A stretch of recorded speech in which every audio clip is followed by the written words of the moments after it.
સુરત શહેરની હાલત છેલ્લા 3 દિવસથી આવી છે ત્યાં સુધી કે લોકોના ઘરોમાં 3 થી 4 ફૂટ પાણી ભરાયેલા છે।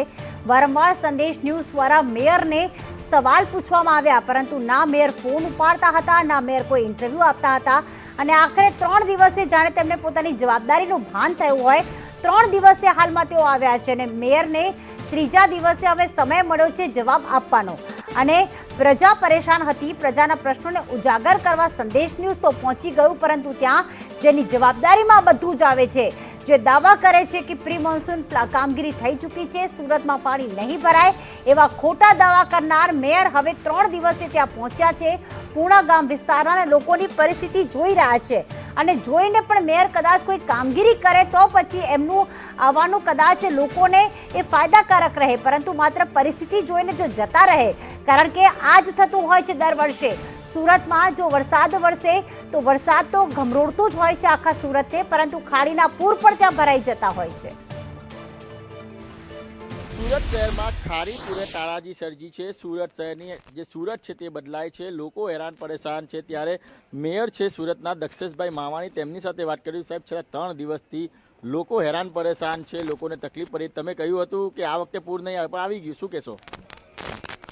આપના ટીવીના ચેનલના માધ્યમથી હું તમને એક વાત કરી કે જૂનમાં જે વરસાદ પડતો હોય છે એ છેલ્લા 2 દિવસમાં સુરતમાં વરસાદ પડી ગયો છે અને સુરતની જે તાસીર છે કે સુરતમાં બારડોલી ને પલસાણા જો સ્ક્રેચમેન્ટનો 100 કિલોમીટરનો જે એરિયો છે તેનું બધું જ પાણી ખાડી માર્ગે સુરતમાં આવતું હોય છે। તે પણ સીમાડા ખાડી પણ પેરેલલ જતું હતું અને 15 થી 16 ઇંચ જેટલો વરસાદ જે જૂનમાં 10 ઇંચનો વરસાદ પડતો હોય છે, મોન્સૂનનો 33% વરસાદ 2 દિવસમાં પડી જાય, એટલે અતિ વરસાદના કારણે ખાડીપુર ને અમુક સોસાયટીમાં વોટર લોગિંગના પ્રોબ્લેમ થયા છે। લગભગ 80 થી 90% અત્યારે સમગ્ર સુરતમાં પાણી ઉતરી ગયા છે। જે સીમાડા ખાડી અત્યારે પેરેલલ જઈ રહી છે, આજુબાજુની 3-4 સોસાયટીમાં અત્યારે 3-4 ફૂટ પાણી છે। આજના દિવસમાં એ પાણી પણ ઉતરી જશે। તમે વાત કરો છો કે ઉપરવાસમાં સતત વરસાદ પડે છે, મહાનગરપાલિકા કેમ એવું કોઈ આયોજન નથી કરી જેથી કરીને આ ખારીપુર જ નહીં આવે? કેમ એવી રાહ જોઈ છે કે 1 ઇંચ વરસાદ વરસે તો જ એની કેપેસિટી સહન કરી શકે? કેમ આગોતરું આયોજન નથી કરે? કારણ કે જેમ જેમ વસ્તી વધે છે તેમ તેમ જે કહેવાય કે પાણી પણ આવતું હોય છે, તો એવું કેવું આયોજન નથી કરવામાં આવતું કે જેથી લોકોને તકલીફ નહીં પડે? મનીષભાઈ, આપની ટીવીની ચેનલના માધ્યમથી ફરી એક જ વાત કરીશ કે તમે વિચાર કરો, 1 ઇંચ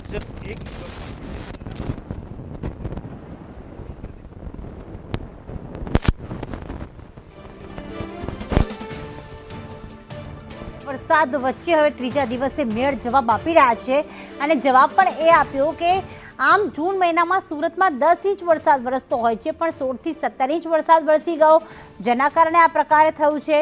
ઉપરાંત બારડોલીનું જે સમગ્ર પાણી છે તે પણ ખાડીપુરના મારફતે સુરતમાં પ્રવેશ કરી ગયું છે, પણ એમણે એવું પણ કહ્યું કે 90% વિસ્તાર અત્યારે જ્યાં પાણી ઓસરી ગયા છે, માત્ર 3 થી 4 સોસાયટીઓ એવી છે કે જ્યાં પાણી ભરાયેલા છે।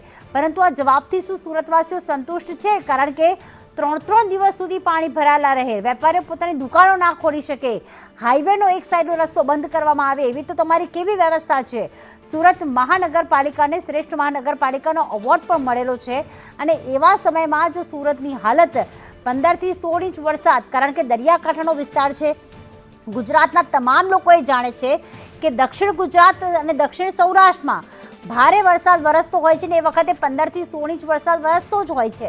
તો દર વર્ષની કામગીરી જો ખબર જ છે કે સુરતમાં આટલો વરસાદ વરસી રહ્યો છે, હવામાન વિભાગ દ્વારા રેડ એલર્ટ આપવામાં આવે છે, તો પહેલાથી વ્યવસ્થા શા માટે નથી કરવામાં આવતી?